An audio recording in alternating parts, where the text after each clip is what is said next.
Dead Rising is a video game set in the fictional Willamette Parkview Mall. Think of it like Dawn of the Dead, but with zombies. No, that's not right. Think of it like Dawn of the Dead, but as a video game. One of the biggest selling points of Dead Rising is that you can enter different stores and use whatever is in there as a weapon to defend yourself, ranging from baseball bats, jewelry, frisbees, toy swords, and real swords. The idea for this video came to me after seeing one of those memes of, you'll be teleported into the last game you played, but after looking at Dead Rising in this lens, it really made me question, how convenient would it be to shop in the Willamette Mall? And for reference, I'll be using gameplay from the deluxe remaster of Dead Rising 1, and in this video we'll only be looking at the Paradise Plaza.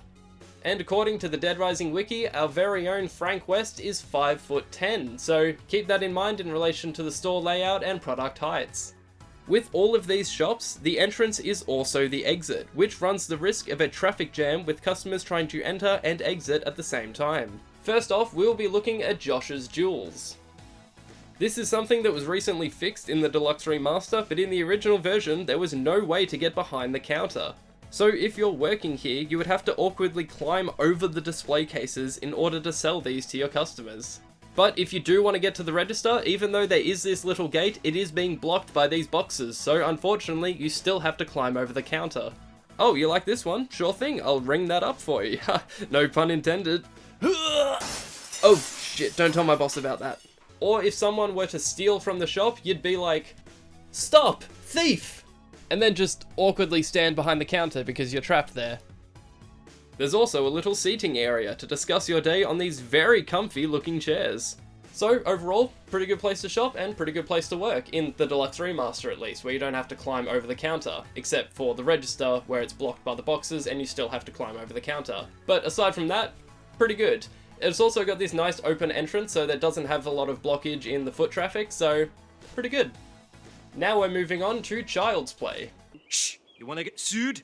And as soon as you walk in, there are a bunch of Servbot masks on the floor, which is surely a health code violation. Seriously, look at how dirty the floor is. It is quite dangerous having a kids shop with just a wall of glass. I mean, surely that's not safe. This pyramid setup is fine, but as someone who works in retail, I can assure you it can and will lead to problems. Such as if our 5'10" Frank West is dying to play some Rainbow Tam Tam, he has to awkwardly lean over all these other products. Good placement of the impulse buys on the counter. Something small, something cheap. Good thinking. On the ground here, we have the legal papers for Universal Pictures suing the store for copyright infringement. To sum up, I think this is a pretty accurate kids store. It's made good use of the small spaces, with the exception of this giant Servbot in the middle of the store, which will surely devour us all. Now we're moving on to Sportrans, which I want to preface by saying everything in this store is comedically too big. We have the world's largest skateboards, we have beanies disguising as skateboards, and the registers are way too high. For context, at the shops that I've worked at, the registers have been about down here. It's actually so low that you can't actually see it. It's out of frame. That's how kind of low the registers are. They've been about at my hips. The registers in Sportrans, however, that is absurdly high. Frank can't even see the money in the till. How is he or anyone meant to work here, let alone have a conversation with the person on the other side of the counter? Okay, let's just get away from that and let's go to the lower level, where we have the sports shoes and this convenient little bench where you can try your shoes on. So, that's something. Oh no! The Huxtons of New York display has fallen over! Not the Huxtons of New York! Overall, this is a stupid place to work or to shop. Everything is way too big, the products are so high you can't even reach them, the counter is so tall that if you want to buy something you have to like lob it over the top, it sucks, and still no one has picked up the Huxtons of New York display! 0 out of 10. After that rage, we move on to Lady About Town, which right off the bat has the very, very narrow entry / exit. So if you're buying something, there's going to be a lot of, after you, it sucks. And seeing as though there is only one entry and exit point, if you want to get something over there, you have to go through this weird, awkward, narrow maze. Not great. It's also probably a fire hazard. If you're at this end of the store, you have to either run through the maze or climb over everything, and then if you step on something, you have to buy it. It's a nightmare. Also, if you find this nice handbag and you want to see how it looks in the mirror, too bad, you're not even in the mirror. Overall, this shop is fine, but what I think would make it better is if we remove this table so we have an entry and an exit. Also, because if you grab this handbag and you want to buy it, you have to walk out of the store and you feel like a thief in doing so. So it's not great. And last, but definitely not least, we move on to Jill's Sandwich Diner. Just as you walk in, we have this flickering light. That's a bit of a problem. Right off the bat, I do appreciate the vibe it has of an old 60s diner, accompanied with some nice booths and appropriate bar stools.